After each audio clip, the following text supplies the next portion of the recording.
Sir, खरंच माझ्याकडून खूप मोठी चूक झाली. चूक झाली ना, भोग आता शिक्षा मग. बाबा बाबा प्लीज प्लीज पोलीस कंप्लेंट नका करू बाबा, प्लीज बाबा. कार्तिकचं आयुष्य खराब होईल, त्याला प्लीज तुरुंगात आणा बाबा, प्लीज बाबा, प्लीज ना बाबा. तो नवरा आहे माझा बाबा, प्लीज ऐका. आपले हात जोडतो तुमच्या समोर, कृपा करून पोलीस कंप्लेंट नका करू.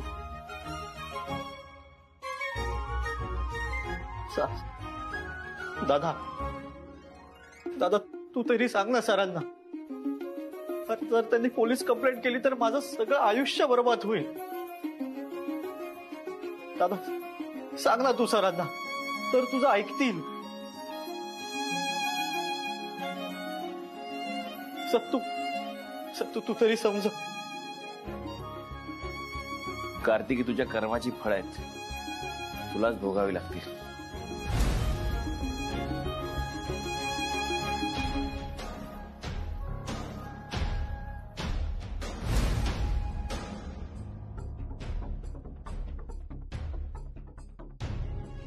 दीपिक, तू तरी थांबव ना तुझ्या बाबांना.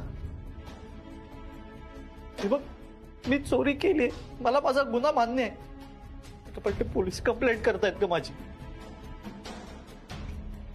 प्लीज तू तरी थांबव ना त्यांना.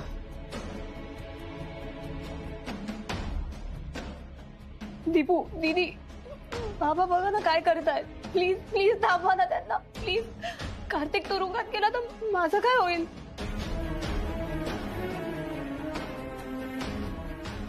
सनका दीदी, तू तरी सांग ना ग. सानू, तू शांत हो जरा. हे दीपू सांग ना तू. हे बघ, मी हवं तर ना तुझ्या पायाशी नाक घासून तुझी माफी मागतो. मी तुमच्या सगळ्यांच्या पाया पडतो आणि क्षमा मागतो. हे बघ, मला माझा गुन्हा मान्य आहे. सांग ना, पोलीस कंप्लेंट नका करू. मला सगळं मान्य आहे की मी तुम्हाला आजपर्यंत खूप त्रास दिलाय, खूप वेड्यासारखा वागलोय, पण आता मला सुधारायचं आहे ग. मी असं परत नाही वागणार. मी मनापासून बोलतोय. प्लीज थांबव ना. पासून नवीन आयुष्याला सुरुवात करायची आहे मला. बेबू बेबू बेबू, तू असं नाही करू शकत रे. बेबू बेबू, आठव, तुझा आणि माझा त्या सगळ्यांनी किती अपमान केलाय, आठवतंय ना तुला. हे असले कपडे घालायची लाज नाही वाटली तुला? पण या लफंग्या माणसाच्या मिठीत, तेही सार्वजनिक ठिकाणी. ताई चाल चल.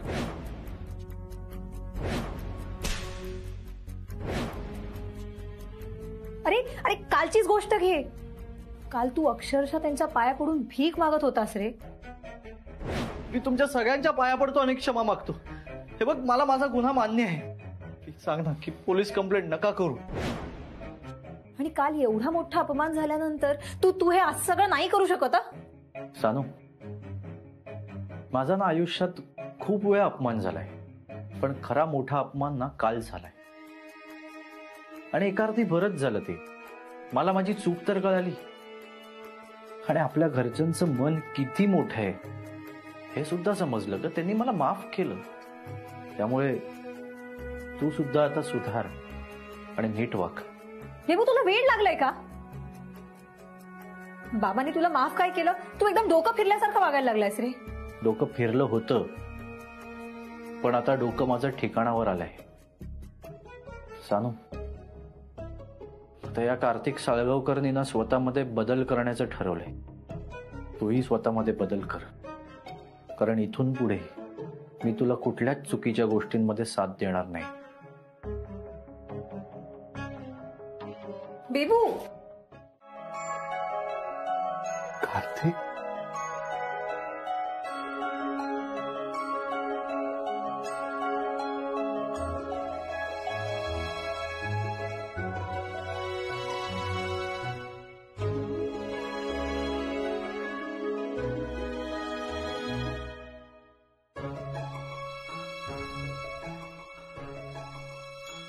दादा, मला आयुष्यात नव्याने सुरुवात करायची.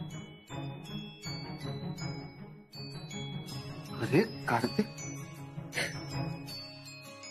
असं काय करतोस कार्तिक? माझा आशीर्वाद कायम तुझ्या सोबत आहे कार्तिक. अरे तुला तुझी चूक कळली ह्यापेक्षा जास्त आनंदाची गोष्ट आमच्यासाठी दुसरी कोणतीच नाहीये.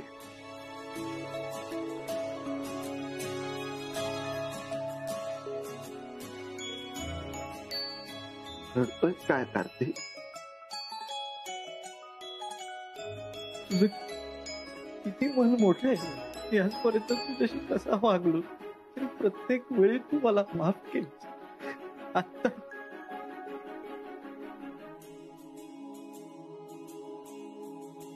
खरंच तू खूप मोठा आहेस. कार्तिक, असं हात जोडू नकोस. तुला पुढे कसलीही मदत लागली ना तर तुझा इंद्रा दादा कायम तुझ्या सोबत आहे. हं?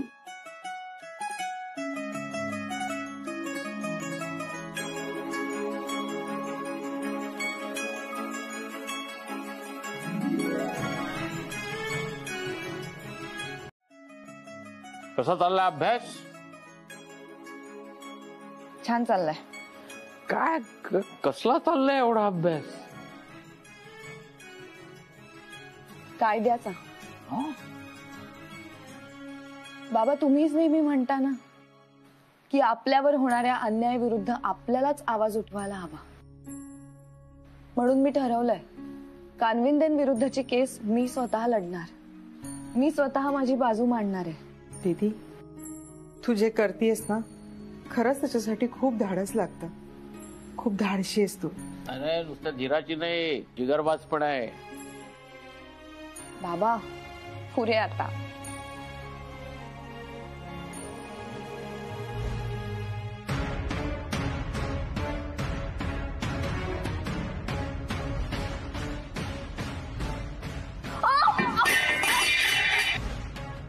मी तुझा लग्नाचा नवरा असताना माझ्यासोबत घरी आईस्क्रीम खायला लाज वाटते आणि तुझ्या यार सोबत रस्त्यावर उभं राहून आईस्क्रीम खाताना लाज काय विकून खाल्लेलीस?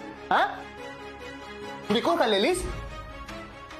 बाबा, मी कानविंदांच्या घरात राहत होते तेव्हा मी सगळं निमूटपणे सहन केलं. आतून असं खूप वाटायचं की आपण का काही बोलत नाहीये, का शांत बसलोय.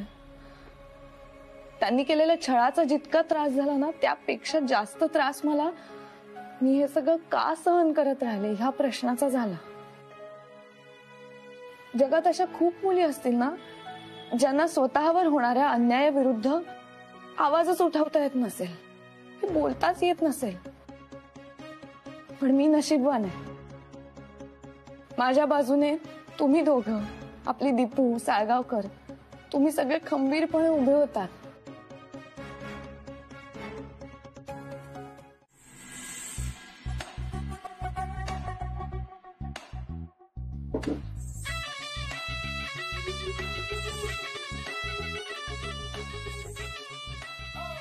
अगं बाई, काय ग हे? हा, आणि काय अगं केवढं पाणी टाकलंयस त्याच्यात. आता पीठ घालायला लागेल त्याच्यात. आणि काय रे देवा करून ठेवलंय परमेश्वरा. तुला साधी कणिक म्हणता येत नाही का ग? सासूबाई, मदत करायची असेल तर करा, उगीच टोमणे नका मारू. नाही तर मी माझं माझं बघून घेते. द्या इकडे. घे, मी तशी तुला मदत करायला आलेच नव्हते. मी तुझ्यावर लक्ष ठेवायला आले होते. कारण काय ना, तू स्वयंपाक करणार म्हटल्यानंतर सगळ्यांचं धाबदण आणलं ना. बघतेस काय माझ्याकडे? कणिक म्हण ना. अगं हो हो, हळूहळू सावकाश. नाही, माझा राग त्याच्यावर काढू नको ना उगाच. सासूबाई, स्वयंपाक मी बनवतीये ना, मला शांतपणे बनवू द्या ना प्लीज. बनव, अगदी शांतपणे तू बनव. हा, पण स्वयंपाक झाला ना की ती सिंक मधली भांडी आहेत ना, ती सगळी धुवून पुसून जागेवर ठेवायची आणि हे सगळं आवरायचं. हा, असं सोडून जायचं नाही.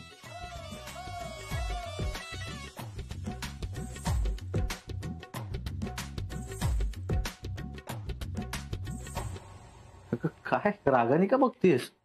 तुला चांगलंच माहिती ना कार्तिक, उगीच मला माझं तोंड नको उघडायला लावूस. सानू जरा शांत हो आणि काम कर. कार्तिक, तुला आनंद होतो का रे मला असं किचन मध्ये राबताना बघून? सानू, आपल्या घरच्यांसाठी स्वयंपाक करणं म्हणजे राबणं म्हणतात का याला? आता तू मला शिकवणार का? हे बघ, मी तुला काही शिकवत नाही, फक्त मी एवढंच सांगतोय, तुझं डोकं जरा शांत ठेव आणि काम कर. देवू, मी कसं शांत राहू रे? तुला माहितीये ना, मला किचन मधली कामं, घरची कामं अजिबात नाही आवडत. आता ना या दीपूमुळे मला हे सगळं करावं लागतंय. सानू, अगं जमेल, तू फक्त लक्ष देऊन काम कर. देवू प्लीज, अरे तू तरी माझी साथ देणार आहे. तू बघतोस नाही सगळे माझ्याशी कसे वागतायत. हे बघ, हे जे काही लोक वागतायत ते आपल्या दोघांच्या चांगल्यासाठी. शांत आणि काम कर.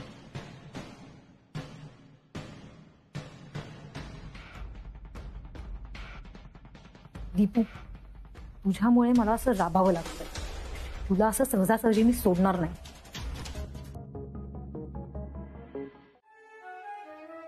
पण जर तुझ्या मनात वेगळं काही असेल तर सॉरी, मी तुला साथ नाही देऊ शकत. बेबू, बेबू ऐक ना माझं. अरे असं का वागतोय बेबू?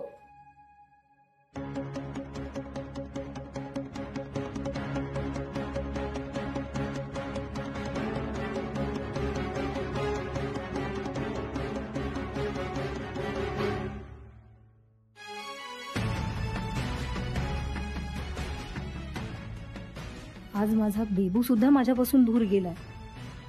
माझा कार्तिक माझी साथ देणार नाही असं म्हणाला. या सगळ्याचं मूळ दीपू आहे. दीपू, तुला जे काय करायचंय ना ते कर, पण एवढं लक्षात ठेव, मूळ उपटून काढलं ना की झाड पडतच. कार्तिक, देव आहे ना आपल्याला आयुष्यात दोनदा संधी देतो.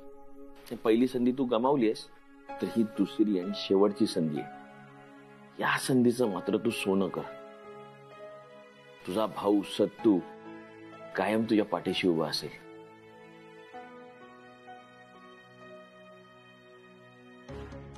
थँक्यू सत्तू. आजपर्यंत मी तुझा किती अपमान केला, मी किती वाईट बोललो, किती लागलं असेल रे तुझ्या मनाला. पण तरी सुद्धा आज तू माझ्या मदतीसाठी माझ्या मागे उभा आहेस. खरंच थँक्स. अरे कार्तिक, झालं गेलं विसरून जा रे. आता तूच म्हणतोस ना तू नव्याने सुरुवात करतोयस म्हणून. आता जुन्या गोष्टी कशाला काढतोयस? माझं म्हणणं फक्त एवढंच आहे, स्वतःशी खूप प्रामाणिक राहा. आपले देशपांडे सर काय म्हणतात, प्रामाणिक माणूस आयुष्यात खूप पुढे जातो. हो की नाही?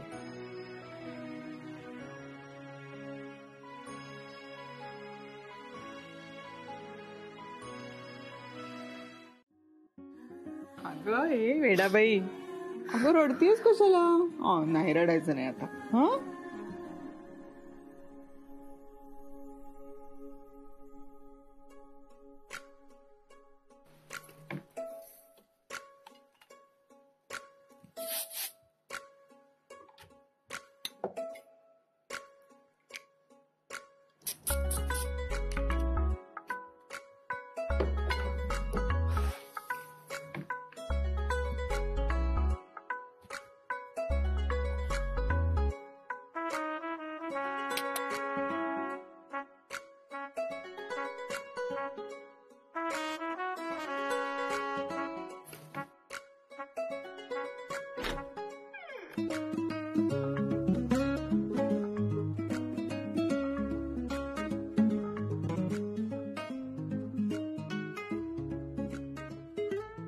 इंद्राजी,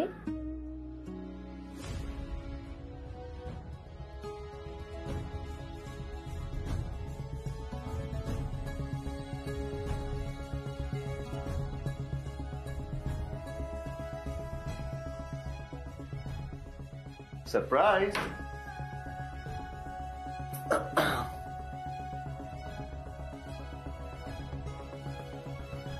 कसं वाटलं सरप्राईज मॅडम?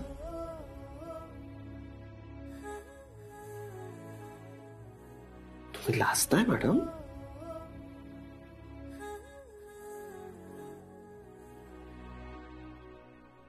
आई, मी विचार करत होते, तुम्ही दोघं, दीपू, साळगावकर, तुम्ही सगळे माझ्याबरोबर नसता तर माझं कसं झालं असतं? झालं, तोंड कशी पाडलंस ना मला. आता तुझ्या धाडसाचं कौतुक करत होतं, लागली लगेच रडायला. एक सांगू, हा? दीपू आणि साळगावकरचं लग्न झाल्यापासून ना खूप चांगल्या गोष्टी घडतायत नाही का? हो तर. आणि ही आनंदाची बातमी त्या दोघांनाही कळवायला हवीच. फोन करतो मी. हो. नाही बाई, देवा, गॅस पण बंद केला नाहीये. कसं आयुष्य काढणार आहे काय माहिती.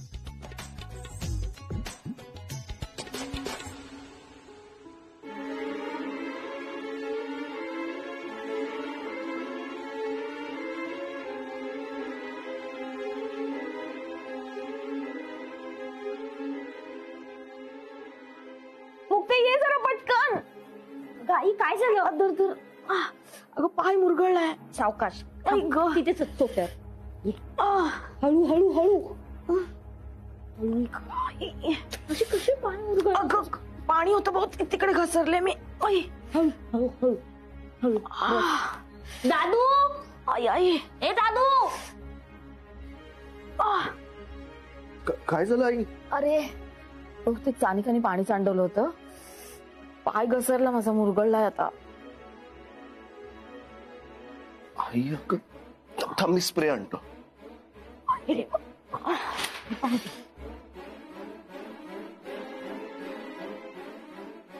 कुठे इथे मारू?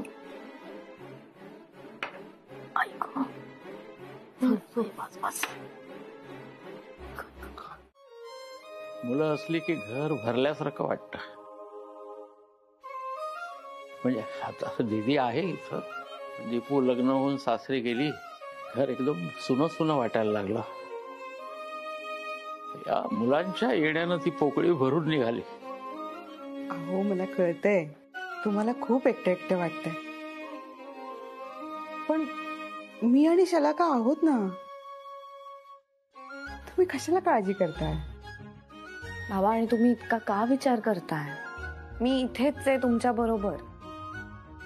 दीदी, अजून तू लहान आहेस आणि कसं आहे, अख्खं आयुष्य आहे तुझ्या समोर. उद्या समजा तुला एखादी संधी आली, त्या संधीचं सोनं करायला त्याच्या मागे जाशील.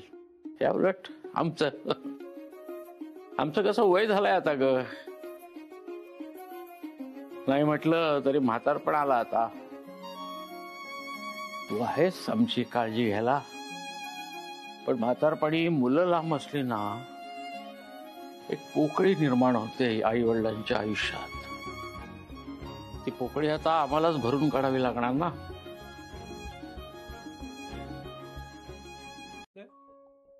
त्या उंच भरारी घेणाऱ्या पाखरांनी कधीतरी काही क्षण आपल्या घरच्यात यावं. मुलं मोठी व्हावी ही आई बापाची खूप अपेक्षा असते, पण मुलांनी पाठ फिरवली तर कसं वाटेल सांगा बरं. पैसे पाठवले म्हणजे सगळं झालं असं नसतं हो. ती डोळ्यासमोर असावी असं आम्हाला वाटतं. ते आम्हाला आई बापाला कसं मिळेल? मुलांची लग्न झाली, मुलं मार्गी लागली, याचा आनंद आई बापांना होतच असतो. पण खरा आनंद होईल कधी, तर ती मुलं आपल्या आई वडिलांकडे राहतील तर.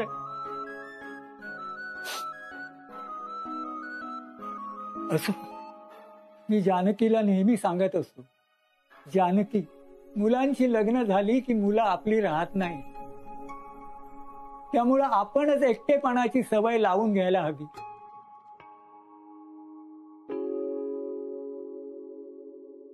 माफ करा, पैसे द्यायला थोडा वेळ झाला. अहो, माझ्या त्या गुडघ्यामुळं. आजी आजोबा, तुम्ही ना अजिबात एकटे नाही आहात.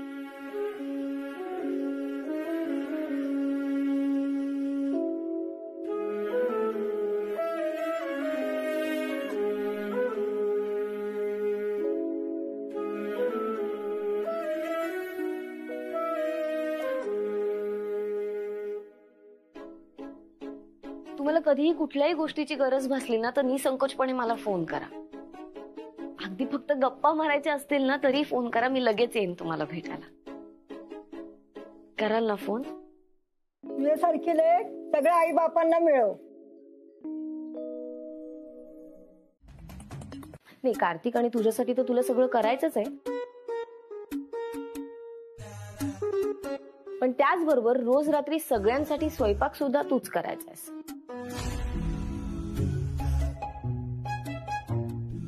हे बघ, म्हणजे मी रोज सकाळी नाश्ता आणि दुपारचं जेवण बनवून जाईन, पण रात्रीचा स्वयंपाक तूच करायचा आहेस. आणि कार्तिक, नाही मला माहितीये तुला आत्ता नोकरी नाहीये, पण तू मेहनत घेशील आणि तुला चांगली नोकरी लागेल आणि तू चांगलं कमवशील. पण आत्ता तुला आणि ताईला महिन्यातून 10,000 रुपये मिळतील खर्चाला. ठीक आहे. कार्तिक, मूर्ख आहेस का तू? अरे 10,000 मध्ये कसं काय होईल आपलं? काही काय बोलतोय? हे बघ सानिका, वहिनींनी जे ठरवलंय ना ते आता आपल्या सगळ्यांना ऐकावंच लागेल. याला काय अर्थ आहे कार्तिक? तू वाटेल तसा खर्च करतेस त्याला अर्थ आहे? मुद्दाम करतेस ना तू हे दीपू? मला त्रास व्हावा म्हणून तू हे सगळं मुद्दाम करतेस ना? या सगळ्याचा तुला त्रास होतोय की नाही मला माहित नाही, पण मला हे चांगलंच माहितीये की हे सगळं मी आपल्या घराच्या चांगल्यासाठी करते. कार्तिक, तो कागद दे.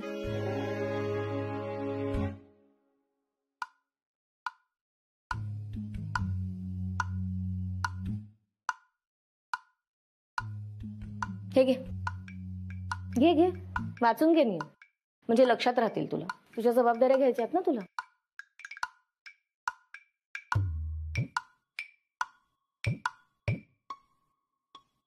आणि हो, आता वेळ वाया घालवू नकोस.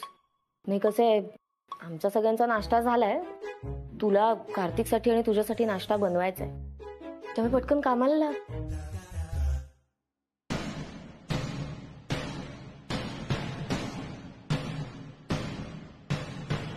आता तरी या सानिकाला अक्कल येऊ दे बाबा. मला आत्ता समजलं तू नाश्ता का कमी केलास.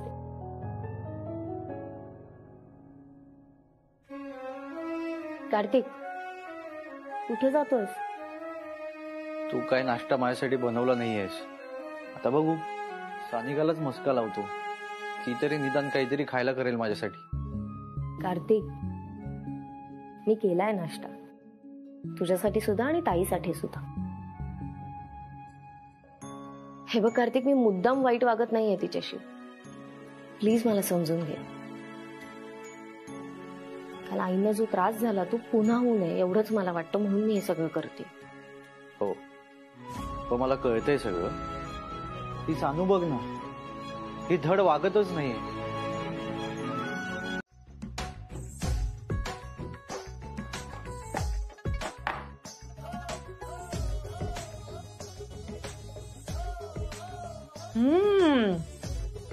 वा, दीपिकाच्या हाताला काय मस्त चव आहे. अरे मज्जा आली, मन तृप्त झालं माझं.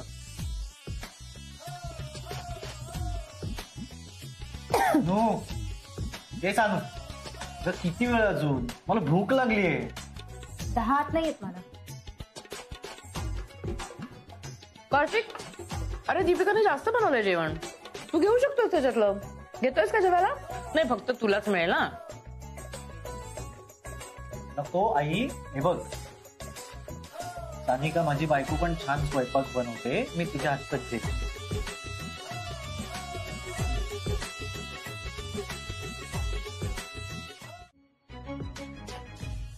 दीपूमुळे माझे सगळे हाल होत आहेत, पण कोणालाच काही ह्याचं नाही ना पडलेलं. सानिका, तुला एक सांगू का, हे आयुष्यात असे चटके ना खूप गरजेचे असतात, असे छोटे छोटे चटके. जोपर्यंत हे चटके बसत नाहीत ना तोपर्यंत आपण भानावर येत नाही, आणि आयुष्यात हे चटके लक्षात राहतात, आणि म्हणूनच आपण चुका करणं टाळतो. माझं लग्न झालं ना तेव्हा मी साधारण तुझ्यापेक्षा 3-1 वर्षांनी लहान असेल. कार्तिकचे बाबा पत्रकार होते, खूप वेगळा काळ होता. जीव मुठीत ठेवून वेगवेगळ्या बातम्या गोळा करायचे. कधी कधी मला ना त्यांच्या धाडसाचं खूप कौतुक वाटायचं, पण नंतर मला खूप भीती वाटायला लागली. त्याचा त्रास व्हायला लागला मला. कामाच्या निमित्ताने ना सतत बाहेर असायचे. घरात 3-3 मुलं आणि हा संसार एकटीने सांभाळायला लागायचा. कार्तिकच्या बाबांनी खूप मोठमोठे घोटाळे पकडून दिले, पण त्यामुळे तिकडचे लोक आमच्या घरात यायला लागले. यांना धमकी द्यायचे, वेगवेगळ्या घाणेरड्या भाषेत बोलायचे. मला खूप भीती वाटायची. पण मग माझ्या लक्षात आलं की यातनं कधी माझी सुटका होणारच नाही. मग मी ठरवलं, जोपर्यंत मी न घाबरता या गोष्टींचा सामना करत नाही तोपर्यंत माझा निभाव नाही लागणार.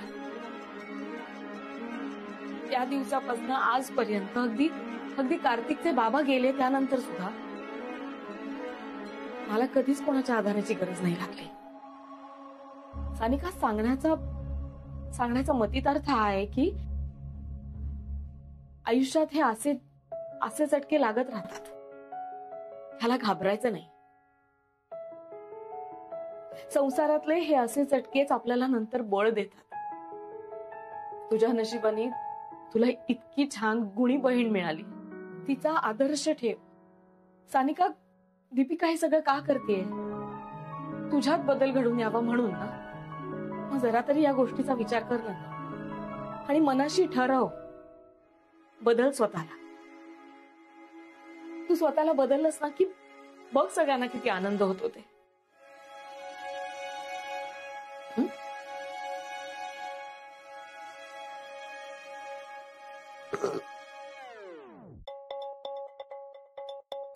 देवू, तू तर जेवला नाहीयेस ना? मग तुला ढेकर कशी आली? म्हणजे मगाशी आईच्या ताटातलं थोडस खाल्लं मी. 3-4 घास खाल्ले, त्यामुळे पोट भरलं. तू कधी स्वयंपाक करणार आणि मला कधी खायला घालणार? हे बघ, आईने जे सांगितलंय ना. उठ ना ग, सगळे वाट बघतायत.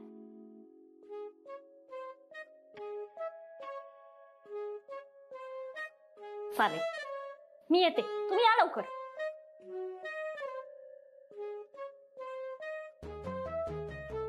ताई, ताई, ताई हे बघ, उठ, कार्तिकला चहा हवाय. उठ. तूच दे ना. ताई, कालच सगळं ठरलंय. कार्तिक तुझा नवरा आहे, तू त्याचं सगळं करायचंय.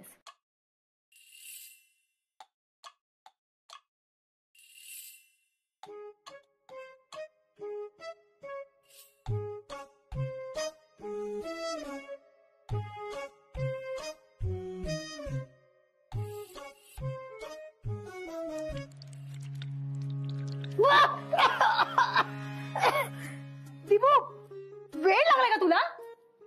फालतूगिरी आहे. झोप उडवायची होती म्हणून पाणी टाकलं, बाकी काही नाही. पण याला काय अर्थ आहे का? ताई उठ, भरपूर काम आहेत. कालच आपलं सगळं ठरलंय. कार्तिकला चहा हवाय आणि तूच त्याचं सगळं करायचंय. चल. ग पण तू दिलास तर काही बिघडणार आहे का? पण ठरलंय ना काल. तो तुझा नवरा आहे, तू त्याचं सगळं करायचंय. चल पटकन. हे बघ दीपू, मी तुझी मोठी बहीण आहे, हे विसरू नकोस. माझ्याशी नीट वाग. आणि मी तुझी मोठी जाऊ आहे, हे तू विसरू नकोस. त्यामुळे मी माझा हक्क बजावणारच.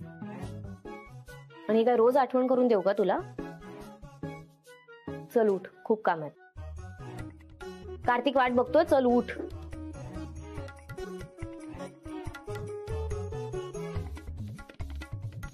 आता तुम्ही ल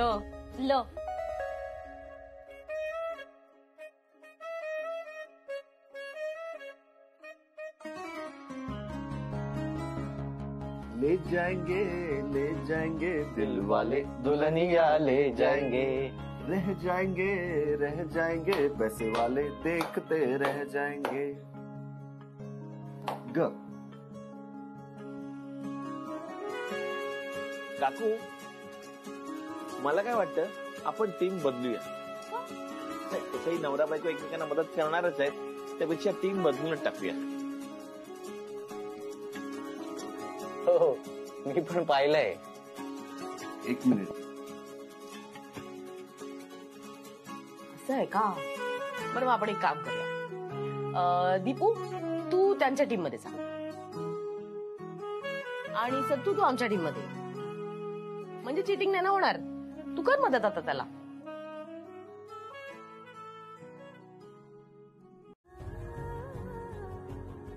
हे बघ दीपिका, हे तुझे पैसे आहेत की नाही, मग याचं काय करायचं ना हे तू ठरव. घे अगं घे. आई, हे सुद्धा माझं घर आहे आणि ते सुद्धा माझंच घर आहे. त्यामुळे अर्धा पगार मी आई बाबांना देईन आणि अर्धा पगार तुम्हाला. खरंच गुणाची आहे माझी सून. माझ्या पोटी का नाही ग जन्माला आलीस?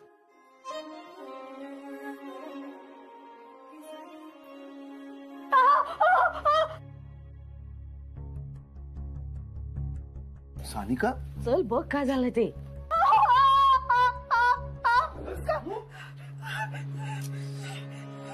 काय चाललंय तुझं? लक्ष देऊन काम करत जा ना जरा.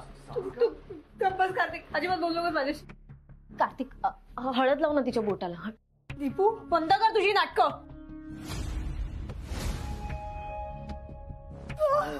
ती तुझी नाटकं बंद कर आता. वैताग आला मला सगळ्याचा. मला खरंच काही जमत नाहीये. सानिका, काय पद्धत आहे ही? सासूबाई, हे बघा तुम्ही ना. न जमायला काय झालं? वांग्याचं भरीत बनवतेस ना तू, मग न जमायला काय झालं? ते तू त्याची रेसिपी ऑनलाईन चेक करूच शकतेस. तासन तास तू कितीतरी वेळा मोबाईलवरच असतेस, ऑनलाईनच असतेस.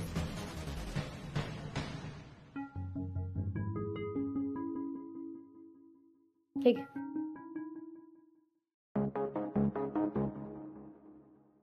शिकायची इच्छा असेल ना तर तू ते शिकशील. जमेल तुला. बनव.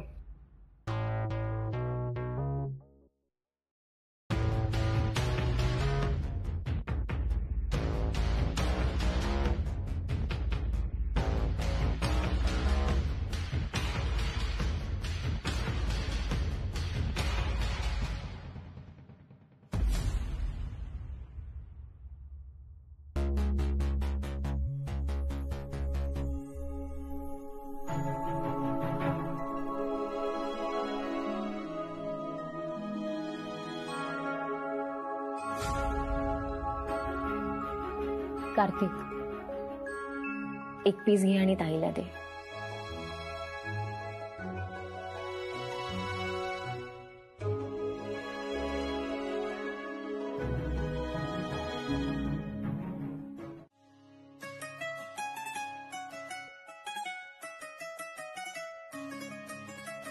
कार्तिकराव, खूप प्रगती करा.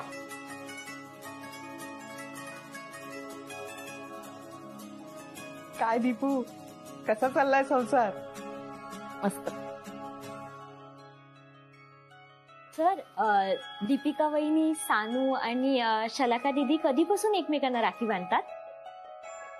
म्हणजे मला त्यांचा व्लॉग करायचा आहे, केला तर चालेल ना? म्हणजे सगळ्यांनाच कळेल ना की बहिणींची रक्षाबंधन कशी असते ती. हो, माझी काहीच हरकत नाही. मला वाटतं एखादं चांगलं गृहीतक रीती सोडून होत असेल तर ते जगासमोर आणायला पाहिजे आपण. पण खरंच सर, जेव्हापासून मला कळलंय ना की या तिघी एकमेकींना राखी बांधतात, खरंच खूप खूप बरं वाटतंय मला. काकू, या दिवसाची आम्ही सुद्धा वर्षभर खूप वाट बघत असतो. खरं तर बहिणींनी एकमेकांना राख्या बांधणं हे तर दिदी आणि दीपूपासून सुरू झालं. एक दिवस आमची रडूबाई दिदी, हो, आता ती रडूबाई नाही राहिली. आता एकदम धीट झालीये दीदी.